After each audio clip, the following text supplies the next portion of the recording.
ரெட்டனை கிராமம் அருள்மிகு ஸ்ரீ திரௌபதி அம்மன் ஆலய அக்னி வசந்த விழாவில் 11ஆம் நாள் வில் வளைப்பும் ஸ்ரீ திரௌபதி அம்மன் திருமணமும் உற்சவமும் நடைபெற்றது.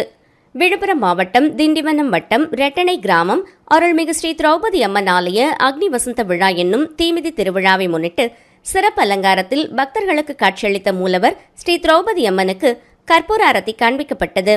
தொடர்ந்து வண்ண மலர்கள் கொண்டு பிரம்மாண்டமாக அலங்கரிக்கப்பட்ட ஸ்ரீ அர்ஜுன மகாராஜா மற்றும் ஸ்ரீ ஸ்ரீ திரௌபதி அம்மன், ஸ்ரீ சித்ராங்கி ஆகிய தெய்வங்களுக்கு கற்பூர ஆரத்தி காண்பிக்கப்பட்டது.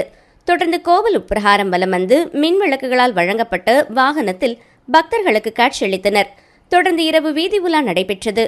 இன்றைய நிகழ்ச்சிக்கான உபயதாரர்கள் சமயம் வகைரா, வீரசாமி கவுண்டர் வகைரா, ராமதாஸ் கவுண்டர் வகைரா, எண்ணாயிரத்தார் வீடு வகைரா, கட்டையர் வீட்டு வகைரா, பத்திப்பேட்டையார் வகைரா, செல்ல கவுண்டர் வகைரா மற்றும் நிகழ்ச்சிக்கான ஏற்பாட்டினை சமயம் கணாச்சாரி மற்றும் ரெட்டனை கிராம தேவதைகள் அறக்கட்டளை மற்றும் கிராம பொதுமக்கள் செய்திருந்தனர்.